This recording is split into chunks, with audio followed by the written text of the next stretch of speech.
Hello friends, welcome back to my YouTube channel learning academy. तो कैसे हैं आप सब? आई होप आप लोग अच्छे होंगे। तो आज की इस वीडियो में हम लोग बिहार बोर्ड क्लास 10th के फिजिक्स सब्जेक्ट के चैप्टर 4 जो कि है विद्युत धारा, इस चैप्टर के अति लघुत्तरीय प्रश्नों को और वस्तुनिष्ठ प्रश्नों को सॉल्व करने वाले हैं। तो आइए फ्रेंड्स, आज का वीडियो शुरू करते हैं और सबसे पहले वस्तुनिष्ठ प्रश्नों को सॉल्व करते हैं, जिसमें आपका कुछ MCQ दिया हुआ है और कुछ फिल इन द ब्लैंक्स दिए हुए हैं। ठीक है, तो इन दोनों को हम लोग को सॉल्व करना है। उसके बाद हम लोग अति लघुत्तरीय प्रश्न जो है उसको सॉल्व करेंगे। तो आइए बिना टाइम वेस्ट किए आज का वीडियो शुरू करते हैं। लेकिन उससे पहले आप सभी से हमेशा की तरह एक छोटी सी रिक्वेस्ट है कि अगर आप हमारे यूट्यूब चैनल पर पहली बार विजिट करें तो प्लीज़ हमारे यूट्यूब चैनल को सब्सक्राइब करके बेल नोटिफिकेशन पर क्लिक कर लीजिए, जिससे आने वाले हर वीडियो के, हर लाइव क्लासेस के नोटिफिकेशन आपको समय समय पर मिलती रहे।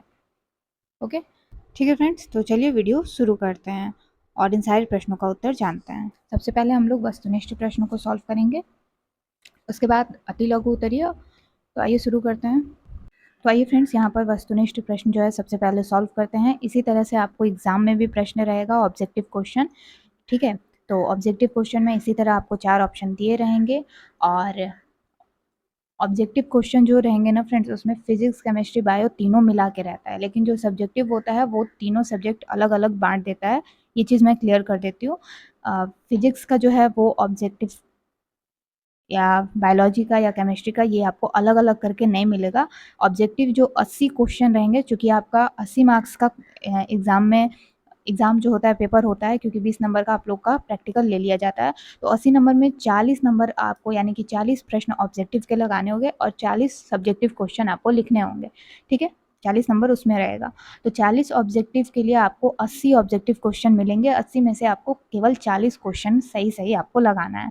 तो जो भी बच्चे अच्छे से बुक पढ़े होंगे, लाइन बाय लाइन क्लियर होके पूरी लाइन जो है वो आप लोगों को ध्यान से याद होगा कि कौन प्रश्न का कौन सा उत्तर हो सकता है। अगर आपने पूरे अच्छे से हर चैप्टर को पढ़ा होगा तो आप लोग ईजिली 80 में से 40 ऑब्जेक्टिव क्वेश्चन सही सही लगा सकते हैं, क्योंकि आपको 40 एक्स्ट्रा प्रश्न मिल रहा है। तो 80 प्रश्न में से सिर्फ 40 लगाना पढ़ने वाले बच्चों के लिए बहुत ही ईजी है, आप लोग लगा सकते हो। ठीक है, और जैसे कि मैं बता रही थी कि वस्तुनिष्ठ आपका लगातार रहेगा। जैसे यहाँ पे फिजिक्स का क्वेश्चन है तो दूसरा नंबर जो क्वेश्चन है वो केमिस्ट्री का हो सकता है या बायोलॉजी का हो सकता है या फिजिक्स का ही हो सकता है। तो ऐसा नहीं है कि आपको 40 में बांट दिया जाएगा कि 40 में इतने फिजिक्स के हैं, इतने हैं बायोलॉजी के या इतने केमिस्ट्री के। ठीक है, 40 में जो 80 प्रश्न होंगे उसमें सब फिजिक्स, केमिस्ट्री, बायो तीनों के प्रश्न मिले होंगे। बस सब्जेक्टिव यानी विषयनिष्ठ जो प्रश्न होंगे, जिसमें आपको प्रश्न का उत्तर लिखना होता है, वो आपका अलग अलग बांट दिया जाता है। जैसे पहले भौतिकी का रहेगा, फिर रसायन का रहेगा और फिर अंतिम में आपका जीव विज्ञान का रहता है। ठीक है, चलिए, तो मैं ये कुछ चीज़ें थी जो मैं आपको यहाँ पे बता देती हूँ। जो चूँकि सारे बच्चे इस बार 10th की जो भी एग्ज़ाम दे रहे हैं, जो भी बच्चे बिहार बोर्ड 10th का एग्ज़ाम दे रहे हैं, वो सब नए हैं। तो कुछ कुछ चीज़ें जो हैं वो क्लियर करती चलूँगी, तो बहुत सारे बच्चों को एग्ज़ाम प्रिपरेशन में हेल्प मिलेगी और वो समझ पाएंगे कि किस तरह का पेपर उनको आएगा। क्लियर है? चलिए आगे बढ़ते हैं।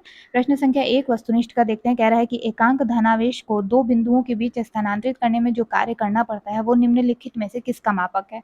तो वो मापक ना विद्युत धारा का होगा, ना प्रतिरोध का होगा, वो होगा विभवांतर का। ठीक है, शक्ति का भी नहीं होगा। ठीक है, अगला है कि जब किसी तार में विद्युत धारा प्रवाहित होती है तब गतिशील कण जो होते हैं वो इलेक्ट्रॉन होते हैं, ना कि परमाणु, आयन या फिर प्रोटॉन।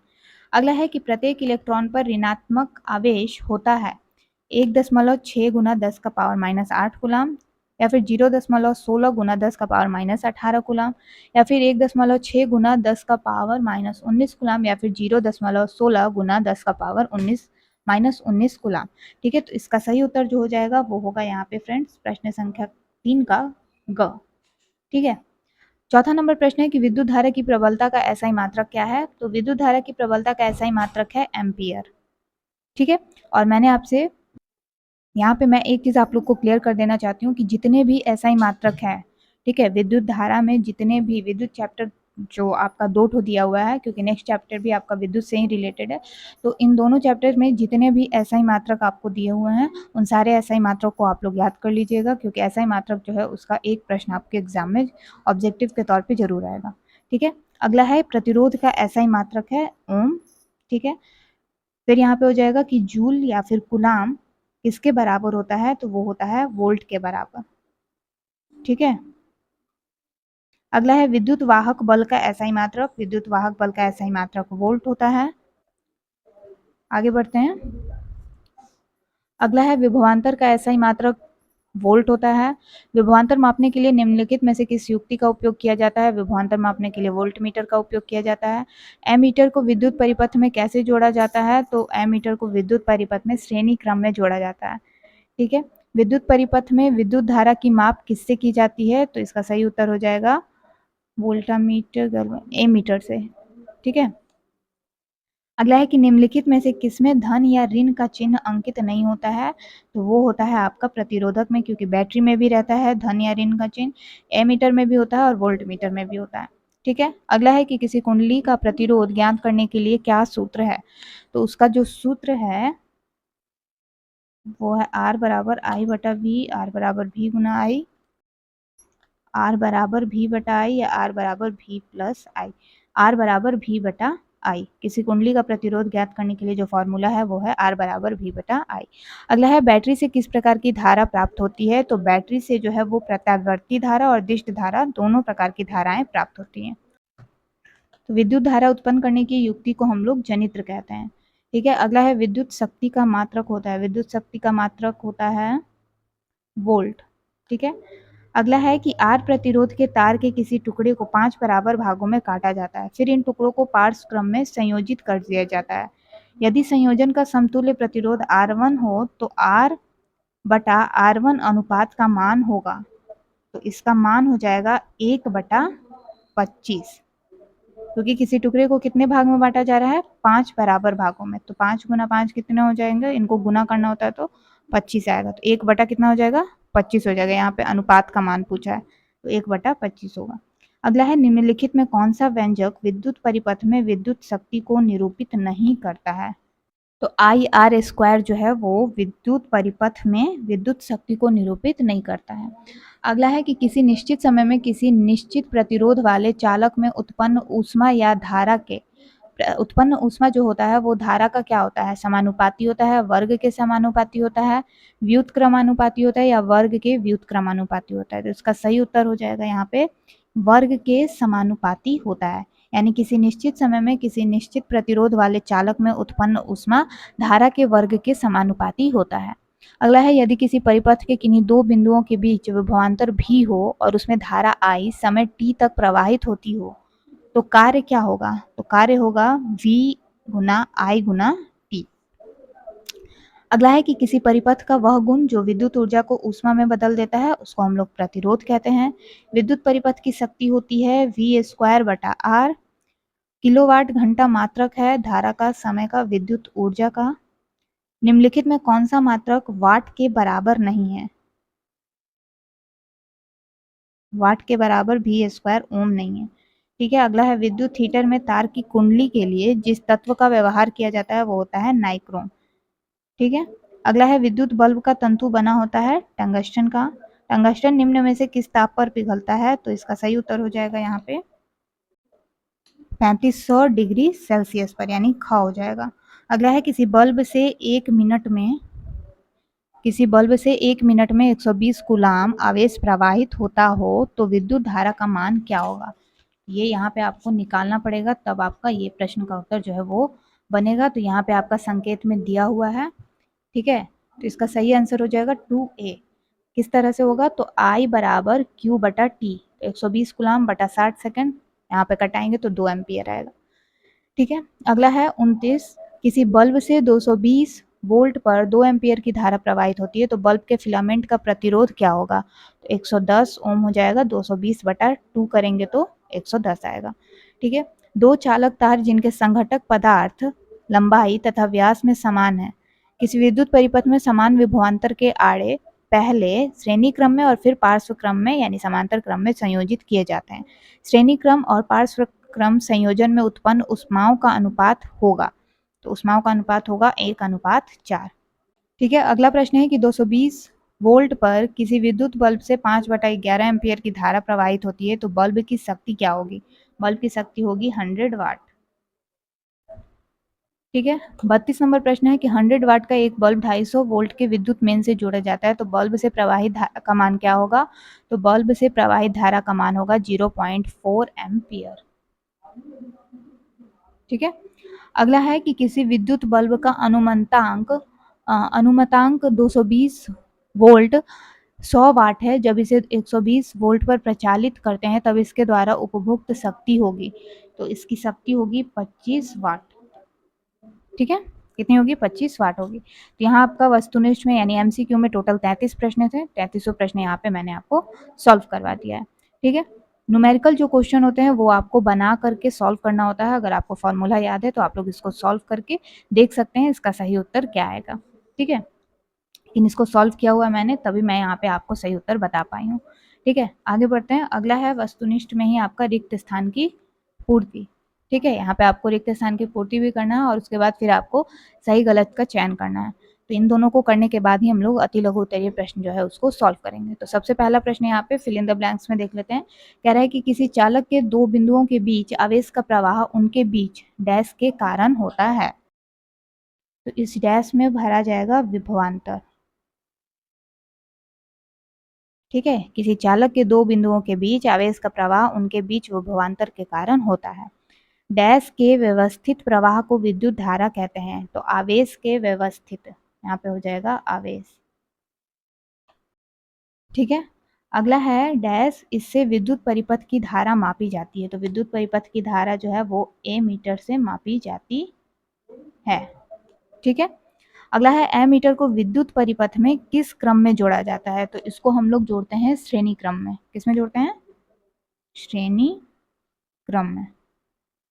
अगला है वोल्ट मीटर को विद्युत परिपथ के दो बिंदुओं के बीच में जोड़ा जाता है। दो बिंदुओं के बीच किस क्रम में जोड़ते हैं? तो वोल्ट मीटर को हम लोग विद्युत परिपथ के दो बिंदुओं के बीच समांतर क्रम में जोड़ते हैं। ठीक है, नेक्स्ट है कि किसी चालक के सिरों के बीच विभवांतर भी है और उसमें प्रवाहित धारा आई, इसके अनुपात को उस चालक का क्या कहा जाएगा? तो इसका सही उत्तर हो जाएगा यहाँ पे प्रतिरोध। ठीक है, इसका सही उत्तर क्या होगा? प्रतिरोध। अगला है कि उच्च प्रतिरोध वाले पदार्थों को हम लोग क्या कहते हैं? तो उच्च प्रतिरोध वाले पदार्थों को प्रतिरोधक कहते हैं। क्लियर है? चलिए आगे बढ़ते हैं। अगला है हमारा कि समांतर क्रम में जुड़े दो प्रतिरोधकों का समतुल्य प्रतिरोध उनमें से प्रत्येक के अलग अलग प्रतिरोध से क्या होता है? तो अलग अलग प्रतिरोध से कम होता है। चालक के प्रतिरोध के कारण धारा के प्रवाहित होने से उसमें क्या उत्पन्न होती है? तो उसमें ऊष्मा उत्पन्न होती है।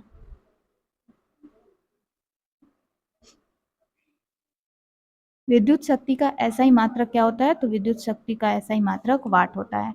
1 किलो वाट बराबर होता है, 1 किलो वाट कितना मतलब जूल के बराबर होता है? तो 1 किलो वाट जो है वो 3.6 गुना 10 का पावर 6 जूल के बराबर होता है। ठीक है, विद्युत बल्ब में डैश का फिलामेंट होता है। किसका फिलामेंट होता है? तो टंगस्टन का फिलामेंट होता है। ठीक है, धारा बढ़ने पर वैद्युत युक्तियां बर्बाद ना हो इसलिए परिपथ में क्या लगाए जाते हैं? तो फ्यूज लगाए जाते हैं। ये हम सभी के घरों में लगता है। ठीक है, ताकि धारा अगर बढ़ जाए तो कोई भी वैद्युत युक्तियां बर्बाद ना हो। अगला है कि यदि किसी प्रतिरोधक में प्रवाहित होने वाली विद्युत धारा दुगनी हो जाए तो उसमें उत्पन्न ऊष्मा क्या हो जाएगा? उत्पन्न जो ऊष्मा है वो चौगुना हो जाएगा। ठीक है, वाट बराबर कितना गुना एम्पियर होता है, मतलब क्या गुना उसके एम्पियर होता है? ठीक है, तो हमने यहाँ पे वाट बराबर कह रहा है, तो वाट बराबर यहाँ पे हो जाएगा हमारा वोल्ट गुना एम्पियर। ठीक है, किलो वाट घंटा मात्रक है किसका? तो किलो वाट घंटा जो है वो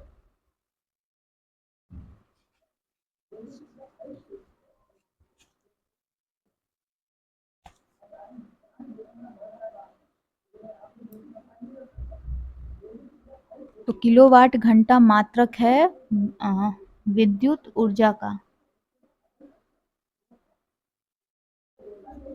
ठीक है, किलोवाट घंटा जो है वो विद्युत ऊर्जा का मात्रक है। अगला है तीन प्रतिरोध प्रत्येक 3 ओम के समांतर क्रम में जोड़े गए हैं, तो उनका समतुल्य प्रतिरोध क्या होगा?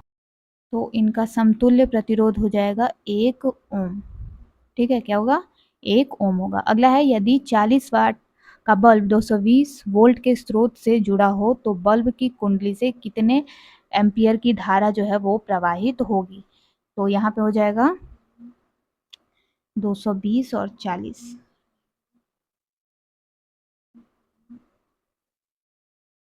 तो 220 40/220, 0 कट गया, यहाँ पे ये हो गया 2 और 2 से ये 11 बार में 2/11।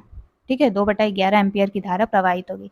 यदि किसी बिजली के बल्ब पर 220 भी माइनस 40 वाट लिखा हो तो उसका प्रतिरोध कितना ओम होगा? तो इसका प्रतिरोध जो है वो 1210 ओम होगा। ठीक है, कितना होगा? 1210 ओम। यहाँ मैंने आपको फिल इन द ब्लैंक्स करवा दिया है। अब हमें आना है यहाँ पे ट्रू फॉल्स पे। ठीक है, तो एक करके यहाँ पे ट्रू फॉल्स जो है उसको सॉल्व करते हैं कि किसी चालक के अनुप्रस्थ काट से प्रवाहित आवेश और प्रवाह के समय का गुणनफल ही विद्युत धारा है। तो इसका उत्तर हो जाएगा फॉल्स। क्या हो जाएगा? फॉल्स।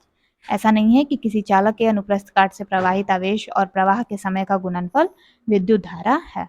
अगला है, किसी सेल के अंदर हो रही रासायनिक अभिक्रियाएं ही उस सेल के दोनों ध्रुवों को जोड़ने वाले तार में आवेश के प्रवाह का कारण है। तो इसका सही उत्तर हो जाएगा यस, ट्रू। ठीक है, यानी कि किसी सेल के अंदर हो रही जो भी रासायनिक अभिक्रियाएं होती हैं वही उस सेल के दोनों ध्रुव को जोड़ने वाले तार में आवेश के प्रवाह का कारण है। ठीक है, अगला है कि विद्युत धारा के स्रोत जैसे सेल, बैटरी आदि इलेक्ट्रॉन उत्पन्न करते हैं। तो इसका सही उत्तर हो जाएगा फॉल्स। नहीं, विद्युत धारा के जो स्रोत होते हैं वो सेल, बैटरी ये सब इलेक्ट्रॉन उत्पन्न नहीं करते हैं। अगला है, विद्युत धारा की परंपरागत दिशा इलेक्ट्रॉनों के प्रवाह की दिशा के विपरीत मानी जाती है। तो बिल्कुल ये इसकी दिशा के विपरीत मानी जाती है। अगला है, ओम का नियम किसी चालक में प्रवाहित होने वाली धारा तथा उसके सिरों के बीच के विभवांतर का संबंध बताता है। तो इसका सही उत्तर हो जाएगा फ्रेंड्स ट्रू, कि ओम का नियम किसी चालक में प्रवाहित होने वाली धारा तथा उसके सिरों के बीच के विभवांतर का संबंध बताता है। अगला है कि किसी चालक का प्रतिरोध उसकी लंबाई के व्युत्क्रमानुपाती होता है। तो इसका सही उत्तर हो जाएगा यहाँ पे फॉल्स। ठीक है, अगला है, प्रतिरोधकता का ऐसा ही मात्रक ओम है। तो नहीं। ताप के बढ़ने से सभी शुद्ध धातुओं की प्रतिरोधकता बढ़ती है। तो हाँ, प्रतिरोधकता बढ़ती है। और इलेक्ट्रॉनों के प्रवाह के लिए श्रेणी क्रम परिपथ एक ही मार्ग देता है, जबकि समांतर क्रम परिपथ एक से अधिक मार्ग प्रदान करता है। तो इसका सही उत्तर हो जाएगा ट्रू। ठीक है, तो यहाँ टोटल आपको ट्रू फॉल्स में 9 प्रश्न दिए गए थे। 9 प्रश्न का मैंने आपको सही और गलत क्या होगा ये बता दिया है। उसके पहले रिक्त स्थान की पूर्ति था, यानी फिल इन द ब्लैंक्स, वो भी मैंने आपको भरवा दिया। और ये कुछ एमसीक्यूज दिए हुए थे 33 प्रश्न जो मैंने आपको यहाँ पे करवा दिया है। ठीक है, तो वस्तुनिष्ठ प्रश्न यहाँ पे क्लियर हो चुका है। अब हम लोग अति लघु उत्तरीय प्रश्न जो है उसको सॉल्व करते हैं।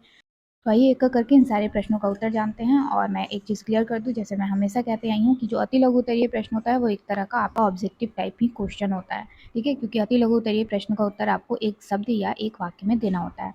ठीक है, तो कुछ ही इसमें प्रश्न है जिसका उत्तर आपको एक वाक्य में देना होगा या फिर थोड़ा आंसर जो है वो इसमें लिखना होगा, लेकिन बाकी सबका आपको जवाब या तो एक वाक्य में देना है या तो एक शब्द में। ठीक है, तो आइए शुरू करते हैं एक एक करके। विभव और विभवांतर के एसआई मात्रक क्या है? ठीक है, तो विभव और विभवांतर का ऐसा ही मात्रक वोल्ट हो जाएगा।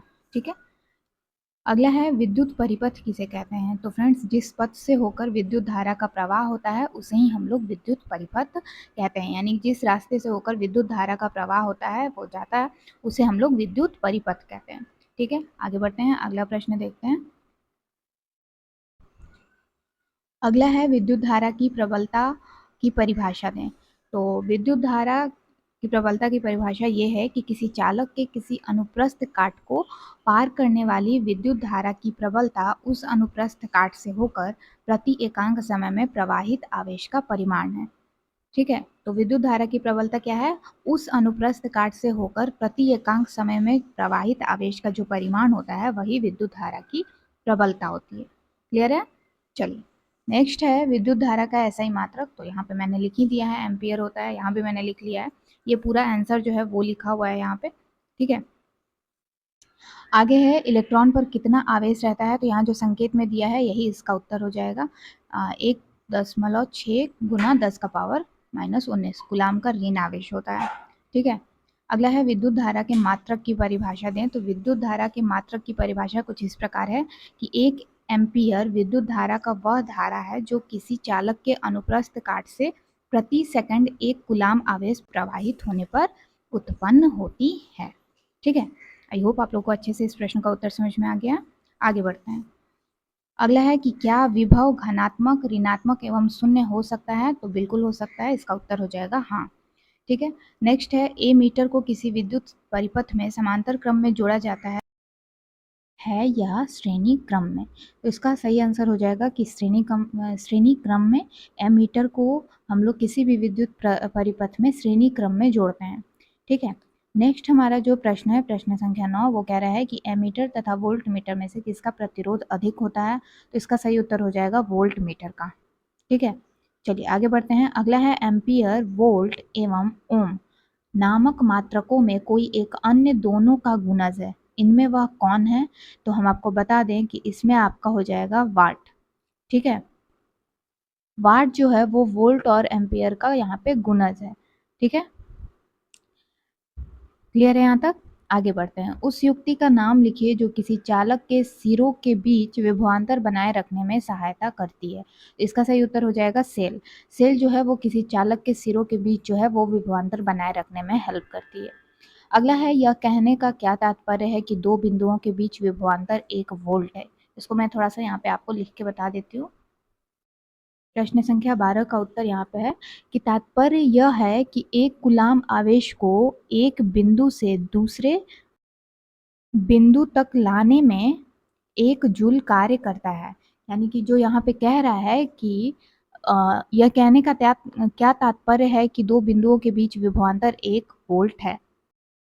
तो इसका मतलब यह है कि एक कूलाम आवेश को एक बिंदु से दूसरे बिंदु तक लाने में 1 जूल जो है वो कार्य करता है। इसका अर्थ यही होगा। नेक्स्ट जो हमारा प्रश्न है वो कह रहा है कि किसी विद्युत परिपथ में दो बिंदुओं के बीच विभवांतर मापने के लिए वोल्ट मीटर को किस प्रकार हम लोग संयोजित करते हैं? तो वो होता है समांतर क्रम में। ठीक है, किस प्रकार संयोजित करते हैं? समांतर क्रम में संयोजित करते हैं जब किसी विद्युत परिपथ में दो बिंदुओं के बीच विभवांतर मापना हो तो। ठीक है, अगला है कि विद्युत धारा, प्रतिरोध एवं विभवांतर के बीच संबंध क्या है? ठीक है, तो इनके बीच संबंध यह है कि R बराबर V बटा I। ठीक है, R बराबर V बटा I, यहाँ पे आपके बुक में भी दिया है, यहाँ पे आप देख सकते हैं। देखिए यहाँ पे दिया हुआ है कि किसी चालक का प्रतिरोध R, उसके सिरों के बीच विभवांतर V और उसमें प्रवाहित धारा I का अनुपात है।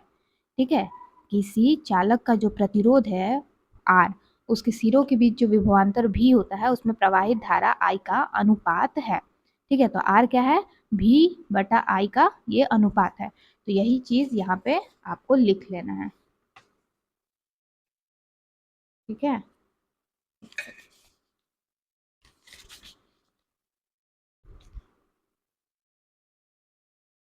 प्रश्न संख्या 14 था। ठीक है, इनके बीच में क्या संबंध है? अगला है प्रतिरोध का मात्रक क्या है? प्रतिरोध का जो मात्रक है वो है ओम। ठीक है, यहाँ पे मैं लिख देती हूँ कॉपी पर। प्रतिरोध का मात्रक है ओम, जो कि इस प्रकार से होता है। इसका जो सिंबल होता है वो क्या होता है? कुछ इस तरह का होता है, आप लोग देख लीजिए। क्लियर है? आगे बढ़ते हैं। 16 नंबर प्रश्न है कि ओम के नियम में किसका ताप अचर रहता है? तो ओम का जो नियम होता है उसमें चालक का जो ताप होता है वो अचर रहता है। ठीक है, देखिए फ्रेंड्स, यहाँ पे दिया हुआ है कि I बराबर V बटा R, जहाँ R नियतांक जो है वो अचर ताप पर है, जिसे चालक का क्या कहते हैं? प्रतिरोध कहते हैं। ठीक है, तो प्रश्न क्या हो जाएगा? प्रश्न था हमारा यहाँ पे, ओम के नियम में किसका ताप अचर रहता है? तो चालक का जो ताप होता है वो अचर होता है। ओम के नियम का गणितीय रूप क्या है? तो ओम के नियम का गणितीय रूप भी यहाँ पे अभी अभी आपने देखा कि I बराबर V बटा R। ठीक है, या फिर I समानुपाती V। क्लियर है? चलिए आगे बढ़ते हैं। अगला है विद्युत विभव से आप क्या समझते हैं? तो इसका उत्तर भी यहाँ पे दिया ही हुआ है कि एकांक धन आवेश को अनंत से किसी बिंदु तक लाने में किए गए कार्य को उस बिंदु का विद्युत विभव कहते हैं। ठीक है, अगला है सरल सेल में धन ध्रुव का कार्य कौन करता है? तो तांबे का जो प्लेट होता है वो धन ध्रुव का कार्य करता है, जबकि जस्ते का जो प्लेट होता है वो ऋण ध्रुव का कार्य करता है। ठीक है, ये आपको यहाँ पे समझा दिया है। इस प्रश्न का उत्तर यही होगा। लेकिन अगर आपसे रेन ध्रुव का पूछे एग्जाम में या प्रश्न आए आपको, तो आप वहाँ पे याद रखिएगा कि आपको क्या लिखना है। ठीक है, नेक्स्ट है प्रतिरोधकता का एसआई मात्रक। तो प्रतिरोधकता का एसआई मात्रक होता है फ्रेंड्स ओम मीटर। तो क्लियर है फ्रेंड्स यहाँ तक?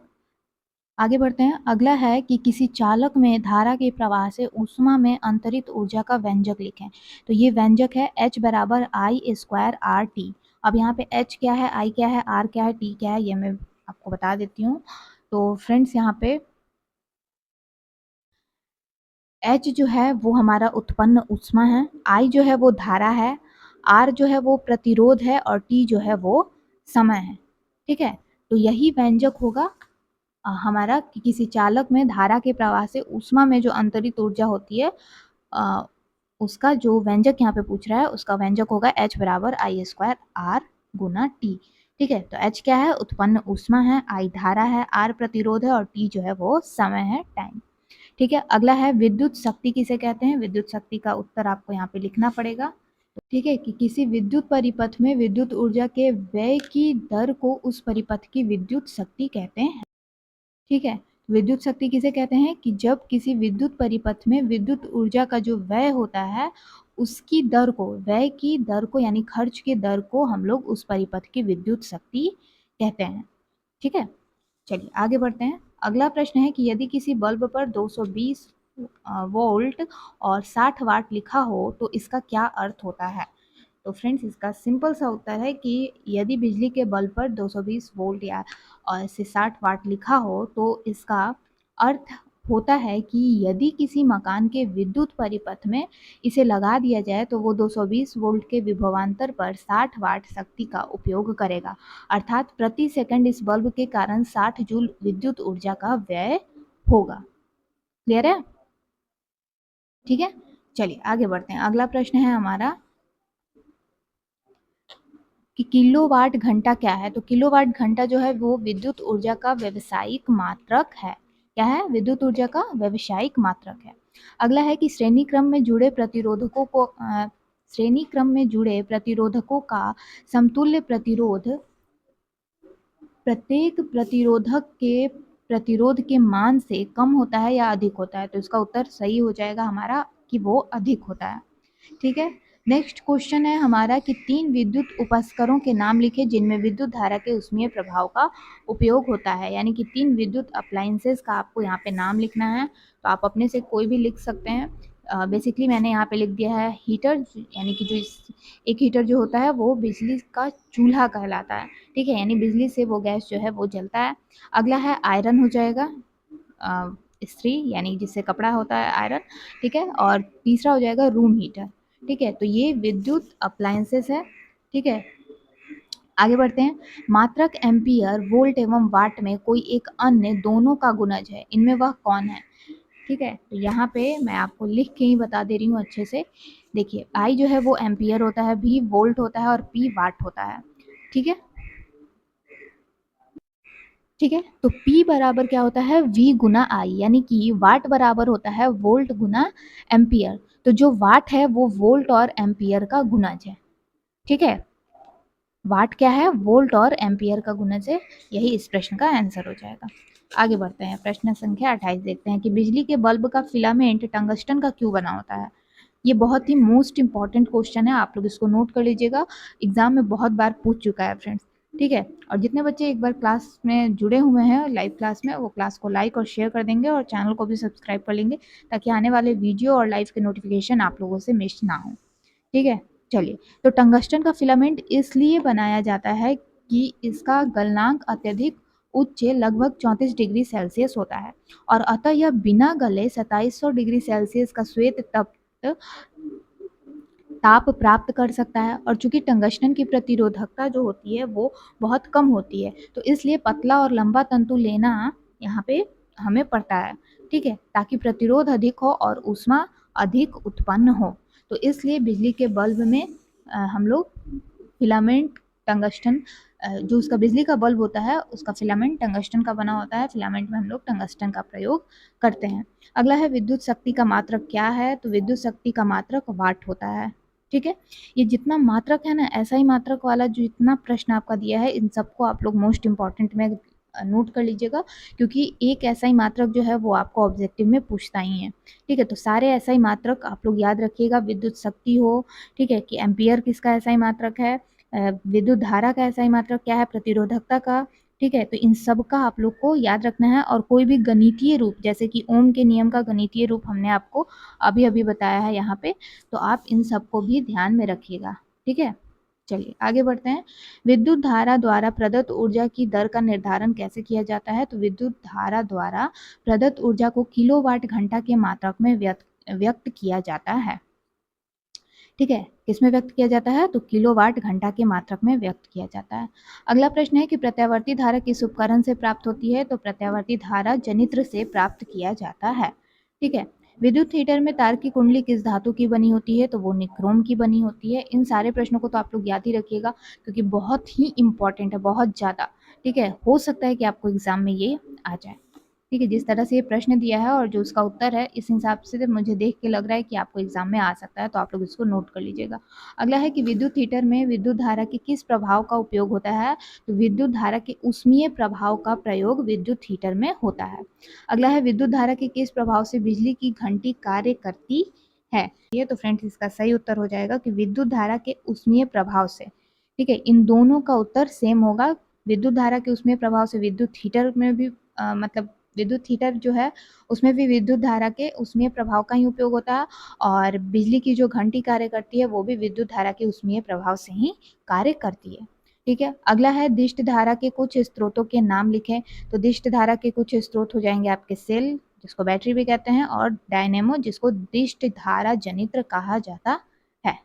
ठीक है, चलिए अगला है कि विद्युत फ्यूज में प्रयुक्त तार की क्या विशेषताएं होनी चाहिए? तो विद्युत फ्यूज में प्रयुक्त तार की विशेषता यही होनी चाहिए कि उसका प्रतिरोधकता जो होना चाहिए वो उच्च होना चाहिए, और कम गलनांक का वो तार होना चाहिए। ठीक है, चलिए आगे बढ़ते हैं। 6V की बैटरी से, यानी 6 वोल्ट की बैटरी से गुजरने वाला 1C आवेश को कितनी ऊर्जा दी जाती है? तो वो होगा आपका U बराबर 1C गुना 6V। इन दोनों को आपस में गुना कर देंगे तो 6J आएगा, यानी 6 जूल हो जाएगा। ठीक है, आगे बढ़ते हैं। 220 भी पर चालित एक लैंप 20A की धारा लेता है, लैंप का प्रतिरोध कितना होगा? तो फ्रेंड्स इसको ओम के नियम से हमें सॉल्व करना होगा। तो ओम के नियम से अगर हम इसको सॉल्व करते हैं तो कुछ इस तरह से ये मैथ हमारा बनेगा। ठीक है, V बराबर 200V और I बराबर 20A। तो ओम के नियम से ले चलें तो R बराबर V बटा I होता है। तो हमारा V कितना है यहाँ पे? 220 है। हाँ 220 है, सॉरी। ठीक है, तो V बराबर 220 भी, I बराबर 20 है। तो यहाँ पे फॉर्मूला है हमारा R बराबर V बटा I। तो यहाँ पे V हमारा क्या हो जाएगा? 220, और I हमारा 20। तो 20 से 220 कितने बार में जाएगा? 11 बार में। 11 ओम इसका आंसर हो जाएगा। ठीक है, आगे बढ़ते हैं। अगला प्रश्न देखते हैं। 39 नंबर प्रश्न कह रहा है, 39 नंबर हमारा जो प्रश्न है वो ये कह रहा है कि एक चालक का प्रतिरोध 5 ओम है, इसमें 0.5 एम्पियर की धारा प्रवाहित करने पर उत्पन्न विभवांतर कितना होगा? तो ये यहीं पे आपको सॉल्व करके बता दिया है। V बराबर क्या हो जाएगा हमारा? I Guna R। तो I को गुना करेंगे, हमारा I कितना है? धारा जो है वो है 0.5A, उसको रख देंगे, और R है हमारा 5 ओम। तो इन दोनों को गुना करेंगे तो हमारा कितना आ जाएगा? 2.5 भी आएगा। ठीक है, चलिए आगे बढ़ते हैं। अगला है कि एक विद्युत बल्ब पर 100 वाट 220 वोल्ट अंकित है। ठीक है, तो बल्ब से प्रवाहित विद्युत धारा का मान जो है वो कितना होगा? तो ये यहाँ पे आपका दिया हुआ है, इसको आप ऐसे ही सॉल्व करिएगा कि विद्युत धारा I बराबर क्या होता है? P बटा V। P जो है वो वाट का ही सिंबल है, तो हम लोग इसको यहाँ पे P बटा V, फॉर्मूला जो है उसमें P है, तो P की जगह हम लोग क्या लिखेंगे? 100 वाट। ठीक है, तो 100 बटा 220 वोल्ट बराबर, जब इसको हम लोग सॉल्व करेंगे तो ये हमारा 2 के टेबल से ये 11 बार में चला जाएगा, शून्य से शून्य कट जाएगा, 2 से ये 11 बार में, और 2 से 10 जो है वो 5 बार में। तो 5 बटा 11 एम्पियर हमारा सही मान हो जाएगा, सही उत्तर होगा। ठीक है, अगला है कि 220 वोल्ट में से जोड़ने पर एक आर्क लैंप 20 एम्पियर की धारा लेता है, आर्क लैंप का प्रतिरोध क्या होगा। तो सेम वही मैथ है जो यहाँ पे हमने सॉल्व किया था। ठीक है, तो यहाँ भी हमारा उसी तरह से सॉल्व होगा, R बराबर V बटा I, अगर प्रतिरोध R हो तो। ठीक है, तो प्रतिरोध R हो तो R बराबर V बटा I, 220 वोल्ट बटा 20 एम्पियर बराबर, जब इसको सॉल्व करेंगे 2 से तो ये हमारा जाएगा 11 बार में। ठीक है, तो 11 ओम इसका आंसर हो जाएगा। ठीक है फ्रेंड्स, तो ये हमारा अति लघु में टोटल 41 प्रश्न था जो मैंने आपको आज की इस क्लास में सॉल्व करके बता दिया है। कुछ न्यूमेरिकल थे, कुछ प्रश्न उत्तर था आपका। ठीक है, तो आई होप कि आप लोग अच्छे से इस प्रश्न का उत्तर समझ गए हैं। जितने भी प्रश्न थे मैंने सभी का उत्तर आपको यहाँ पे लिख के भी बता दिया है और कॉपी पर भी लिख दिया है। आपको मैं यहाँ पे क्लियर करके दिखा देती हूँ ताकि आप लोग स्क्रीनशॉट ले सकें। सारे प्रश्न का उत्तर जो है वो एक साथ लिखा हुआ है। ठीक है, देखिए यहाँ पे 32 से प्रश्न उत्तर है। ठीक है, हाँ ठीक है, तो ये आप यहाँ पे देख सकते हैं। ठीक, ये अति लघु उत्तरीय प्रश्न हो जाएगा हमारा फिजिक्स चैप्टर का, फिजिक्स के चैप्टर 4 का विद्युत धारा का अति लघु उत्तरीय प्रश्न है। यहाँ पे टोटल आपका 12 प्रश्न का उत्तर जो है वो मैंने लिख दिया है। ठीक है, ये हमारा यहाँ पे 23 प्रश्नों का उत्तर हो गया। यहाँ 24 से लेकर के 31 तक के प्रश्न हो गए और उसके बाद 32 से लेकर के 41 तक यहाँ पे होगा। ठीक है, तो फ्रेंड्स उम्मीद करती हूँ कि आपको अच्छे से इस चैप्टर के अति लघु उत्तरीय प्रश्न जो है वो समझ में आ गए होंगे। अगर आपको इन सारे प्रश्नों में से किसी भी प्रश्न में कोई भी डाउट है, कोई कंफ्यूजन हो, वो आप लोग मुझसे नीचे कमेंट सेक्शन में कमेंट करके पूछ सकते हैं। और आज का ये क्लास कैसा लगा वो भी मुझे कमेंट करके जरूर बताइएगा। ठीक है, तो यहाँ हमने फिजिक्स के चैप्टर 4 का अति लघु उत्तरीय प्रश्न कर लिया है। नेक्स्ट क्लास में मैं आपको इसी चैप्टर के लघु उत्तरीय प्रश्न को सॉल्व करवाऊंगी जिसमें टोटल 32 प्रश्न है। इसमें भी कुछ न्यूमेरिकल है लेकिन बाकी जो है वो आपके लिखने वाले ही प्रश्न हैं, यानी कि प्रश्न का जो है वो उत्तर देना है। ठीक है, जो इम्पोर्टेंट प्रश्न थे आपके एग्जाम के लिए, यानी कि अति लघु में जो भी महत्वपूर्ण प्रश्न थे जो आपके ऑब्जेक्टिव में पूछ सकते थे वो मैंने आपको बता दिया है। उसको आप लोग VVI वहाँ पे लगा लीजिएगा। ठीक है, और अच्छे से तैयारी करते रहिएगा। और फिर उसके बाद हम लोग यहाँ पे दीर्घोत्तरीय प्रश्न सॉल्व करेंगे। दीर्घोत्तरीय में बहुत सारे प्रश्न जो है वो मोस्ट इंपॉर्टेंट है, यानी कि कई बार एग्जाम में आ भी चुका है और आप लोगों को मैं बता दूंगी कि कौन सा प्रश्न बहुत इंपॉर्टेंट है जो आपके एग्जाम में आ सकता है। ठीक है, तो दीर्घोत्तरीय प्रश्न हम लोग सॉल्व कर लेंगे। जिन भी बच्चों को न्यूमेरिकल में दिक्कत होता है, न्यूमेरिकल नहीं बना पाते हैं, तो वो अच्छे से इन सारे प्रश्नों का उत्तर लिख देंगे ना तो आप लोग को अच्छा नंबर आ सकता है, क्योंकि एक न्यूमेरिकल और एक लिखने वाला प्रश्न जो है वो अथवा में करके दिया रहता है। जैसे आप यहाँ पे देख सकते हैं प्रश्न संख्या 2 में कि यहाँ और यहाँ 2 प्रश्न इस तरह से दिए, तो ऐसे ही आपको एग्जाम में भी देता है 2 प्रश्न, दोनों में से किसी एक का उत्तर आपको लिखना होता है। ठीक है, 5 या 6 नंबर का प्रश्न आपका आता है फिजिक्स में दीर्घोत्तरीय प्रश्न जो होता है, तो आपको लिखना होता है। जो बच्चे मैथ बना सकते हैं तो वो न्यूमेरिकल बना लेते हैं और जिनको लिखने मतलब प्रश्न उत्तर लिख सकते हैं वो प्रश्न का उत्तर लिख देते हैं।